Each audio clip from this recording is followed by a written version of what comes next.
आज मैं आपको एक बहुत ही अच्छी सी कहानी सुनाती हूँ। सत्संग का फल। एक था मजदूर। मजदूर जो था वो साथ ही साथ सत्संग का भी बड़ा प्रेमी था। उसको सत्संग भजन सुनना और सुनाना दोनों ही बहुत पसंद थे। उसने शपथ खाई थी कि मैं उसी का ही बोझ उठाऊंगा, उसी की मजदूरी करूंगा जो सत्संग सुने अथवा मुझे सुनाए। प्रारंभ में ही यह शर्त रख देता था तो सहमत होता, उसका काम करता। जो उसकी ये शर्त मंजूर करता वह उसी का ही काम करता। एक बार कोई सेठ आया तो इस मजदूर ने उसका सामान उठाया और सेठ के साथ चलने लगा। वह चलते चलते भूल ही गया था कि उसने तो अपनी शर्त बताई नहीं थी। तब वो आधे रास्ते चल के रुका और जब उसे यह बात याद आई तो उसने सेठ से बोला, सेठ जी, मेरा नियम है कि मैं उन्हीं का सामान उठाऊंगा जो कथा सुनावे या सुने, अतः आप मुझे सुनाओ या फिर सुनो। सेठ जी ज़रा जल्दी में थे। उन्होंने कहा, भैया तुम ही सुना दो, मैं सुन लूँगा। मजदूर के वश में छुपे हुए संत की वाणी से कथा निकली। मार्ग तय होता गया। वह आगे बढ़ते गए और मजदूर उन्हें कहानी सुनाता गया। सेठ के घर पहुंचते ही सेठ ने मजदूर को कुछ पैसे दिए।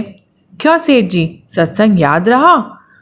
सेठ जी ने कहा, भैया हमने तो कुछ सुना ही नहीं, हमको तो जल्दी थी और आधे रास्ते में दूसरा कहाँ ढूंढने जाता, इसीलिए शर्त मानना ही पड़ा और हूँ हाँ करता गया। हमको तो काम से मतलब था, कथा से नहीं। भक्त मजदूर ने सोचा कि कैसा अभागा है ये, मुफ्त में सत्संग मिल रहा था और सुना ही नहीं। यह पापी मनुष्य की पहचान है। उसके मन में तरह तरह के ख्याल आ रहे थे। अचानक उसने सेठ जी की ओर देखा और गहरी सांस लेकर कहा, सेठ, कल शाम को 7 बजे आप सदा के लिए दुनिया से विदा हो जाओगे। अगर 7:30 बजे तक जीवित रहे तो मेरा सर काट देना। जिस ओज से उसने यह बात कही सुनकर सेठ जी कप कप कपाने लगे, डर गए। भक्त के पैर पड़ लिए तो भक्त ने कहा, सेठ, जब आप यमपुरी में जाओगे तब आपके पाप और पुण्य का खेला जोखा होगा। हिसाब देखा जाएगा, आपके जीवन में पाप ज़्यादा है या पुण्य कम है। अभी रास्ते में जो सत्संग सुना, थोड़ा बहुत उसका पुण्य भी मिल जाएगा।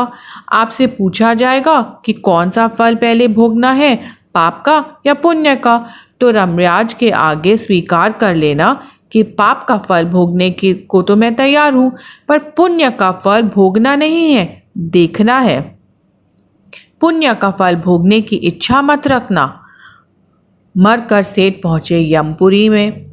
चित्रकूट जी ने हिसाब पेश किया।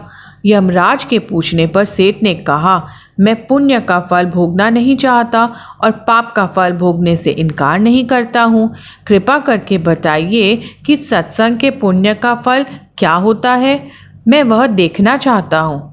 पुण्य का फल देखने की तो कोई व्यवस्था यमपुरी में नहीं थी। पाप पुण्य के फल भुगताए जाते हैं, दिखाए तो नहीं जाते। यमराज को कुछ समझ नहीं आया। ऐसा मामला तो यमपुरी में पहली बार आया था।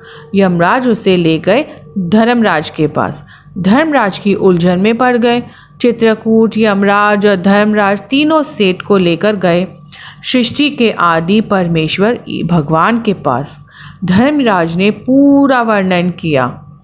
परमपिता मंद मंद मुस्काने लगे और तीनों से बोले, ठीक है, जाओ जाओ, आप सब अपना अपना काम संभालो, सेठ को यहीं छोड़ दो। सेठ ने बोला, प्रभु, मुझे सत्संग के पुण्य का फल भोगना नहीं है, अपितु देखना है। प्रभु मुस्कुराए और बोले, चित्रकूट, यमराज और धर्मराज जैसे देव आदर सहित तुझे यहाँ ले आए और तू मुझे साक्षात देख रहा है, इससे अधिक और क्या देखना है। एक घड़ी आधी के पुनि आद, तुलसी सत्संग साध की हरे कोटि अपराध। जो 4 कदम चल कर के सत्संग में जाता है तो यमराज की भी ताकत नहीं उसे हाथ लगाने की। सत्संग श्रवण की महिमा इतनी महान है।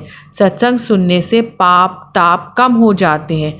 पाप करने की रुचि भी कम हो जाती है, बल बढ़ता है, दुर्बलताएं दूर होने लगती है।